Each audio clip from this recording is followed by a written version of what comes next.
한양학원의 설립자인 백남 김현준 선생님은 어린 시절에 음악가를 꿈꾸었습니다. 함경북도 명천에서 태어나셨는데 그때 이제 제가 이렇게 추적한 거로는 캐나다에 있는 선교사들이 그쪽 지역으로 들어갔습니다. 그래서 굉장히 고백보다는 실천을 강조하는 선교사들이었고, 그래서 여기 사랑의 실천이 여기서부터 나옵니다. 그 선교사들에 의해서 이제 음악을 접한 거죠. 그래서 6살 때 유모레스크를 바이올린 연주를 할 정도였으니까 선교사들이 굉장히 깜짝 놀랐습니다. 그 정도로 굉장히 천재적인 음악성을 가지고 태어나셔서 음악가를 꿈꾼 거죠. 근데 이제 연세대학교에 들어갔는데 그때 당시 음대가 없었고, 그래서 이제 합창반에 들어가서 이제 합창을 하고 현재명 선생님한테 개인적으로 사사를 받고, 그렇게 해서 이제 음악가의 꿈을 이어갔는데, 졸업을 하면 이제 미국으로 이제 음악으로 유학을 가려고 이렇게 꿈꾸었는데, 졸업을 하면서 24살 때 우리나라 최초로 바리톤 독창회를 합니다. 우리나라 정말 최초로 독창회를 이제 한 거죠. 1938년 6월 4일. 이날은 나에게 결코 잊을 수 없는 날이다. 음악에 대한 나의 꿈이 처음으로 세상에 펼쳐지던 날이요. 그토록 그리던 바리톤 독창회를 드디어 하게 되었다는 벅찬 감회가 뒤섞여 부풀어 오르는 흥분을 억누를 길이 없었다. 이렇게 기록을 하고 있습니다. 너무너무 그날 좋았다는 거죠. 행복했다는 거죠. 음악가를 꿈꾸었으니까. 그리고 졸업을 이제 하셨는데, 이때가 이제 일제강점기입니다. 일제의 식민지를 살고 있는 이 조국을 버리고 이제 외국으로 갈 수가 없는 겁니다. 도저히 발길에 떨어지지가 않는 겁니다. 그래서 독립운동을 해야 되겠다, 이렇게 이제 결심을 하십니다. 어떤 방법으로 내가 독립운동을 할 거냐 이제 고민을 하신 거죠. 곰곰이 생각해 보니까 우리나라가 일제 식민지가 된 거는 뭐 인문학이나 예술이 부족해서가 아니죠. 그거는 우리가 훨씬 더 일본보다 뛰어났으니까요. 근대화가 늦어져 가지고 이제 기술이 부족했기 때문이다라고 하는 것을 발견한 거죠. 일본은 막 총을 쏘는데 우리는 뭐 화살을 쏘고 있으니까 이게 뭐 상대가 안 되니까, 우리나라가 독립을 하려면 기술을 발달해야 된다. 그래서 역사를 이제 길게 내다보고 기술의 초석을 다지는 학교를 세워야 되겠다. 기술 학교를 세워야 되겠다. 이렇게 이제 마음을 먹은 겁니다. 독립운동을 하는 방법으로 이 기술 학교를 세운 거죠. 1939년 7월 1일 날 25살 때 한양대학교, 우리 학교의 전신인 동아공과학원을 설립합니다. 이제 이 건물이 없으니까 인사동에 있는, 지금도 있습니다, 천도교 그 본부 건물이 인사동에 있는데 거기 건물을 빌려가지고 임대해가지고 여기서 이제 동아공과학원을 시작을 한 겁니다. 이게 이제 우리나라 최초의 사립공과 대학입니다. 나는 구국민족운동에 실현 방법은 교육 중에서도 바로 과학기술 교육이 되어야 한다는 구체적인 지표를 찾아내기에 이르렀던 것이다. 이 기술학교를 세우는 것이 독립운동의 일환이었다라고 하는 것이 여기 이 글에 잘 나타나고 있습니다. 자, 그래서 이제 이 학교를 세우면서 이제 이 한양학원의 설립 이념을 무엇으로 정할 것인가를 이제 고민을 하셨습니다. 이분은 이제 우리 설립자님은 신앙이 정말 돈독했던 것이 분명한데, 우리나라가 독립하고 해방된다라고 하는 걸 확신했습니다. 이게 이제 하나의 신앙이었습니다. 하나님이 우리 민족을 버릴 리가 없다. 반드시 우리나라는 일제로부터 독립하고 해방한다라고 하는 것이 하나의 믿음이었습니다. 그러면 독립하고 해방한 다음에는 어떤 길을 우리 민족이 걸어가는 게 가장 좋은 길인가를 고민한 거죠. 일제의 노예를 살 때는 가장 좋은 길은 뭐죠? 잘 싸우는 길입니다. 일본의 군인들을 잘 죽여야 되죠. 그래서 안중근이 영웅이고 이순신이 영웅인 겁니다. 자, 그런데 독립을 하고 해방을 하고 나면 싸움의 대상이 없어집니다. 자, 그러면 이제 그때 우리 민족이 가장 걸어가는 가장 좋은 길은, 우리 모든 국민이 행복하게 살 수 있는 가장 좋은 길은 뭘까 고민한 겁니다.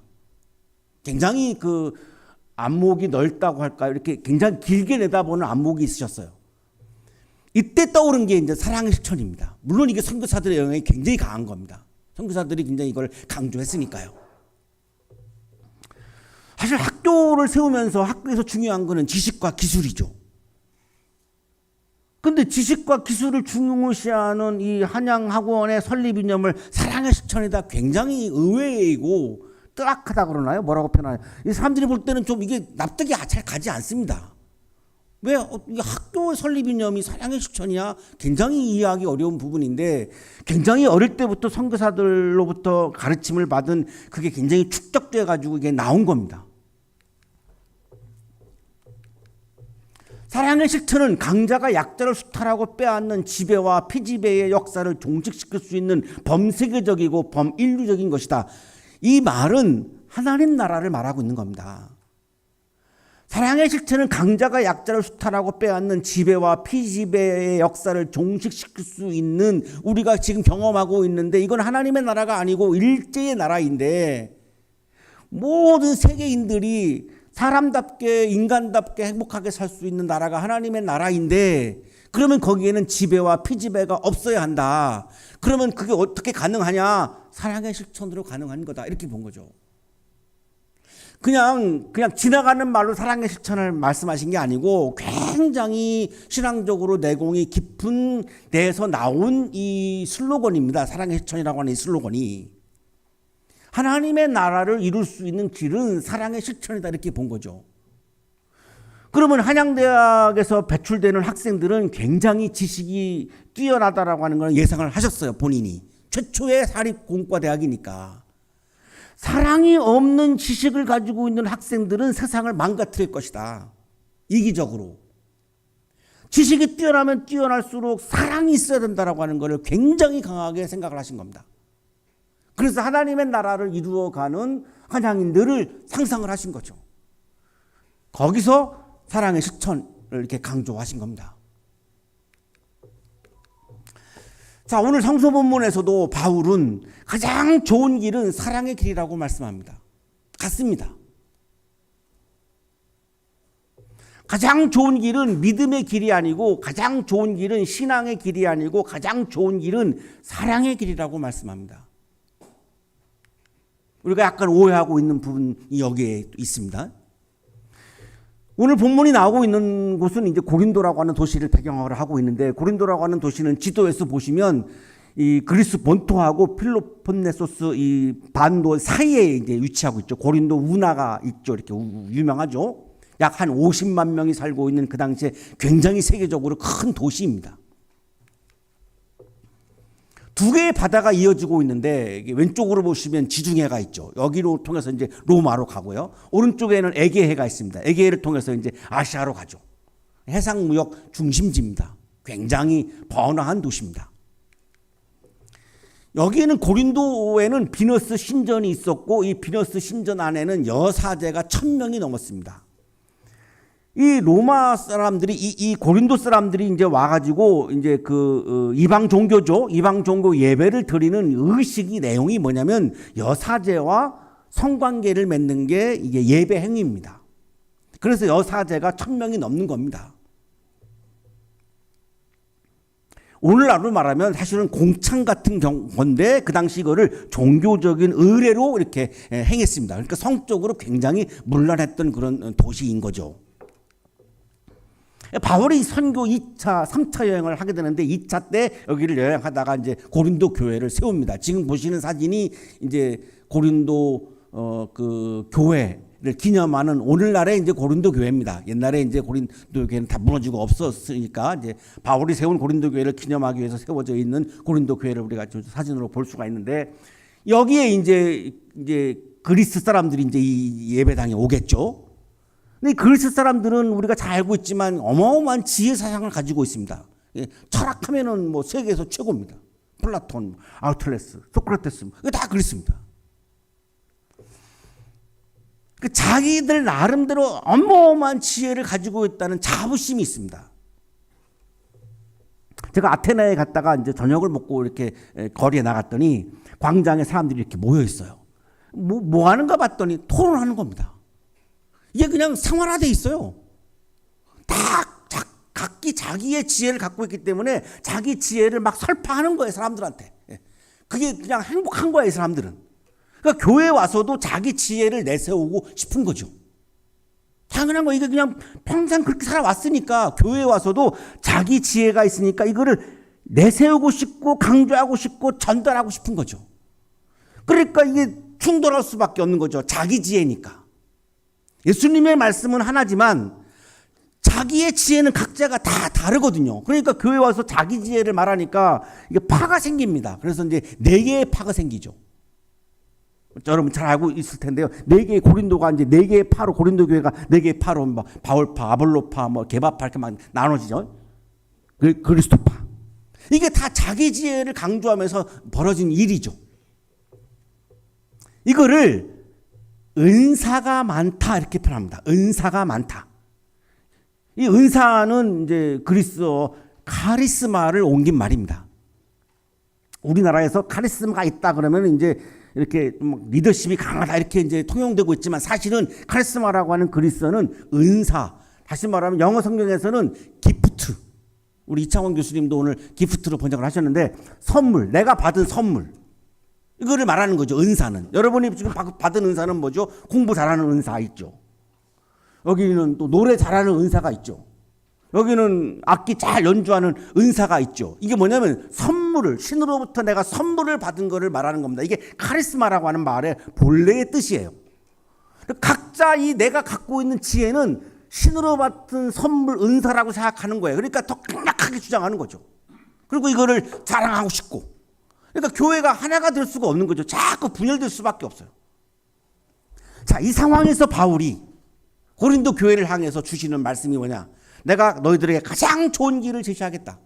바울은 굉장히 마음이 아팠죠. 본인이 세운 교회인데 분열되니까 얼마나 마음이 아프겠어요. 내가 가장 좋은 길을 제시하겠다. 이렇게 이제 말씀을 하는데 12장 31절입니다.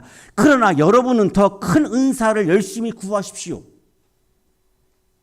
여러분이 지금 받은 지혜 사상이라고 하는 은사도 중요한데 그거보다 더 큰 은사가 있습니다. 그거를 구해야 합니다. 이제 내가 가장 좋은 길을 여러분에게 보여드리겠습니다. 여러분이 걸어가야 되는 가장 좋은 길이 뭐냐를 말씀하는 거죠. 가장 좋은 은사가 뭔지를 말씀하는 겁니다. 그러고 나서 이제 13장으로 넘어가죠. 이 13장은 여러분이 우리가 다 잘 알고 있는 그 유명한 사랑장이라고 하는 본문인데 이 본문의 배경이 이렇게 시작하는 겁니다. 분열된 교회를 향해서 바울이 가장 큰 은사, 가장 큰 선물, 가장 좋은 길, 가장 좋은 길을 제시하면서 말씀한 게 고린도서 13장인 겁니다. 내가 사람의 모든 말과 천사의 말을 할 수 있을지라도, 그러니까 방언의 은사를 말씀하는 거예요. 방언을 받은 사람도 있었거든요. 방언을 또 막 내세우는 사람도 있었고, 근데 방언에는 2가지가 있다는 겁니다. 사람이 하는 방언, 사람들의 방언, 천사들의 방언. 내가 방언의 은사를 받아서 방언의 선물을 받아서 내가 정말 천사의 방언까지 하는 지경까지 올라갔다 할지라도 이런 말입니다. 사람의 방언을 넘어서서 내가 막 천사들이 하는 방언의 경지에 올라갔다 할지라도 그거를 너희들이 막 자랑하고 나는 특별하다 이렇게 막 내세우고 있는데 그거는 뭐와 같으냐? 울리는 징이나 요란한 꽹과리와 같다. 이 징과 꽹과리는 그 당시 이 이방 종교 예배 때 쓰던 도구 악기예요. 너희들이 그거를 천사가 하는 방언을 한다 할지라도 그거는 거기에 사랑이 없고 자랑을 하려고 하는 배경에서 이 방언을 한다면 그거는 요란한 이방 종교 악기 소리에 불과하다. 이런 말이죠. 사랑이 아닌 자랑으로 하는 방언은 시끄러운 소음일 뿐이다. 너희들이 와가지고 시끄럽게 막 자기의 지혜 사상을 막 소리 지르고 하는 거는 소음일 뿐이다. 거기에는 사랑이 없지 않냐? 너 자신을 자랑하려고 하는 거 아니냐? 그거는 더 큰 은사를 모르기 때문에 하는 오류이다. 이렇게 말씀하는 겁니다. 그 다음에 이제 예언, 시간이 또 막 쫓겨서 이제 넘어가겠습니다. 예언, 지식, 믿음, 요 3가지를 그 당시 그리스 사람들이 중요하게 여겼던 은사예요. 이걸 또 이제 언급하는 거죠. 이 예언은 하나님의 말씀을 전하는 걸 말하고 똑똑한 거, 지식은 똑똑한 거, 그리고 산을 옮길 만한 믿음을 가지고 있을지라도 우리가 주목해야 되는 본문입니다. 우리가 굉장히 믿음과 신앙을 강조하잖아요, 교회에서. 자, 그런데 여기 보세요. 산을 옮길 만한 모든 믿음을 가지고 있을지라도, 그러니까 믿음이 최고가 아닌 겁니다. 아무리 산을 옮길 만한 어마어마한 믿음을 가지고 있을지라도 사랑이 없으면 아무것도 아닙니다. 사랑이 없는 예언, 사랑이 없는 지식, 사랑이 없는 믿음, 다 그거는 소용이 없는 거다, 이렇게 말하는 겁니다. 사랑이 빠지면 아무것도 아니라는 거죠. 근데 지금 너희들은 사랑에 담겨 있는 지혜를 말하는 게 아니라 자기를 자랑하기 위해서 지금 지혜를 말하고 있지 않느냐, 이걸 지금 바울이 얘기하는 거죠. 대학은 지식 훈련을 하는 곳인데 왜 여기 지식이 매우 중요한데 한양대학교의 설립 이념이 사랑의 실천이냐고요. 사랑이 담겨 있지 않은 지식은 아무것도 아닌 거를 설립자님은 생각을 한 거예요. 여러분들이 받을 은사 중에 가장 여기서 공통적인 분모를 본다면 여러분 머리 좋고 똑똑하고 공부 잘하고 지식이 많은 은사예요. 굉장히 중요한 거예요. 그거 나쁘다는 말이 아니에요. 굉장히 소중한 거예요. 근데 거기에 사랑이 담겨 있지 않으면 그 은사는 아주 별 볼 일 없는 쓸데없는 게 돼버린다는 얘기를 하는 거예요. 그게 중요하지 않다는 게 아니에요. 오해하지 마요. 내일부터 나 공부 안 할래요. 그러면 안 됩니다. 공부 잘해야 됩니다. 잘해야 돼요. 중간고사 실패하신 분들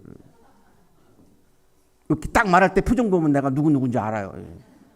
기말고사 때는 다시 회복해서 좋은 성적 받으셔야 돼요. 공부 잘해야 됩니다. 근데 거기에 사랑이 빠지면 아무것도 아니라는 거예요. 쓸모없는 거라는 거예요. 세 번째, 소유의 은사가 있어요. 재물을 받은 은사. 우리 여기 교수님들 중에도 아마 재물의 은사를 받은 교수님들이 있을 거예요. 우리는 몰라요. 알 수는 없어요. 재산 공개를 안 하니까. 근데 아마 있을 거예요. 이것도 은사예요. 재물도 은사 중에 하나입니다. 이게 내가 갖고 싶은다고 해서 가져지지 않습니다. 여러분 나중에 살아봐봐요. 내가 노력해서 되지 않아요, 이게. 이게 은사 중에 하나거든요, 재물도. 근데 재물의 은사를 받았어요, 어떤 사람이. 그리고 자랑 삼아 내 몸을 넘겨줄지라도, 이게 뭐예요? 어마어마한 헌신을 말하는 거예요. 헌신. 굉장한 헌신을 은사로 받은 분들이 있어요. 우리 여기 지금 매주일 우리 찬양 인도해 주시는 우리 희찬 씨, 어디 있죠? 희찬 씨 같은 경우도 굉장히 참 아름다운 헌신을 하는 분이에요. 아무런 사례도 없거든요. 학점도 없고, 뭐 사례비도 아무것도 없어요. 우리가 뭐 인정도 잘 안 해줘요, 뭐. 우리가 고맙다는 인사도 안 합니다. 그런데도 꾹꾹 나와서 그냥 합니다. 하지 말라고 안 계속 하는 거예요. 이게 이제 내 몸을 던지는 헌신, 이게 아무나 되지 않아요. 이것도 은사거든요. 그런데 거기에 사랑이 없으면 아무것도 아니라는 거예요. 사랑이 없는 구제에 사랑이 없는 헌신, 아무 유익함이 없다는 거예요. 자, 이렇게 말씀하는 거죠. 사랑은 없어지지 않습니다. 예언도 사라지고 방언도 그치고 지식도 사라집니다. 그리스인들이 가장 중요하게 여겼던 은사, 예언의 은사, 방언의 은사, 지식의 은사 다 사라집니다. 하지만 사랑은 영원합니다. 없어지지 않습니다. 이걸 강조하는 거죠. 그러면서 이제 이 유명한 이제 구절이 나오는 겁니다. 오늘 결론인데요. 믿음, 소망, 사랑이 세 가지는 항상 있을 것인데 그 가운데서 으뜸은 사랑입니다. 그러니까 다 이거 외우고 있는 본문이죠. 지식과 예언과 방언의 은사를 장착할 게 아니라 그리스도인은 믿음과 소망과 사랑의 은사를 소유한다라고 하는 걸 강조하는 겁니다. 어떤 은사를 내가 소중하게 여기고 가져야 되느냐? 믿음과 소망과 사랑의 은사를 가져야 된다. 그런데 그 중에서도 제일의 은사는 사랑의 은사다. 이게 믿음의 본질이다. 믿음은 뭡니까? 예수님의 십자가와 부활을 믿는 거고요. 소망은 뭐죠? 하나님의 나라를 바라보는 거죠. 사랑은 뭐죠? 믿음을 구체적으로 표현하는 거예요. 여기서 가장 위대한 것은 사랑이다. 믿음과 소망은 뭐죠? 내가 하는 거예요. 사랑은 뭐죠? 하나님이 하시는 거예요. 그래서 이게 비교가 안 된다는 거예요. 믿음과 소망은 내가 하는 거지 하나님이 하는 게 아니에요. 내가 하는 거예요. 사랑은 뭐죠? 하나님이 하는 거예요. 그런데 사랑보다 믿음이 더 중요하다고 말도 안 된다는 거죠. 어디 그거를 비교하냐 이거예요. 하나님이 하시는 게 사랑인데, 거룩한 거룩함의 핵심은 사랑의 실천이다라고 권영경 교수가 그렇게 이야기를 하는데, 백남 김현주 선생님도 왜 사랑의 실천이 중요하냐 이렇게 언급을 하십니다. 예수님께서 걸어가신 길이지 않습니까? 이제 한 가지 살 길이 있다면 그것은 범우주적 사랑의 실천만이 있을 뿐이다. 그것이 구원주 그리스도의 길이다. 지식은 내가 하는 거지만 사랑은 예수님이 하신 것이다. 예수님이 걸어가시는 길이다. 그래서 사랑의 실천이 가장 좋은 길이고 가장 소중한 길이고 가장 신앙적인 길이다라고 보신 거예요. 탁월한 신앙이죠. 여러분, 어느 길을 꿈꾸고 있습니까? 어느 길을 계획하고 있습니까? 어느 길을 기도하고 있습니까? 여러분, 걸어갈 길을 앞에 놓고 지금 굉장히 많은 고민을 하고 있을 겁니다. 졸업을 하면 어느 길을 걸어갈 겁니까? 내비게이션, 우리 인생에 내비게이션이 있다면 그냥 그걸 따라가면 되는데 인생엔 내비게이션이 없어요. 내비게이션 하면 생각나는 게 저는 내비게이터인데 여기 앉았는데 저쪽으로 옮겨갔어요. 약간 저로부터 사랑이 멀어지기 시작했어요. 우리의 가장 좋은 길은 예수님께서 걸어가신 길, 사랑을 실천하는 길입니다. 사랑을 실천하는 길에서 예수님을 만날 수 있는 겁니다. 사랑을 실천하는 길에서 하나님의 나라를 경험할 수 있는 겁니다. 사랑의 실천을 통해 예수님을 만나는 기쁨, 하나님 나라의 기쁨을 경험하는 멋진 한양인들이 되시기를 간절히 축원합니다. 거룩하신 주님, 어느 길을 걸어갈 것인가 고민할 때가 많습니다. 예측할 수 없기 때문에 혼란스러울 때도 많습니다. 사랑을 실천하는 길이 가장 좋은 길임을 믿고 그 길을 결단하고 그 길을 걸어가기 위해 오늘도 한 발자국을 옮겨놓는 우리 한양인들이 되게 하여 주옵소서. 그 길에서 예수님을 만나는 기쁨, 하나님의 나라를 경험하는 기쁨이 충만케 하여 주옵소서. 예수님을 만나는 기쁨으로, 하나님 나라를 경험하는 기쁨으로 나의 앞길을 가로막는 많은 장애물과 어려움들을 이겨내는 우리 멋진 한양인들이 되게 해 주옵소서. 예수 그리스도 이름으로 기도하옵나이다. 아멘.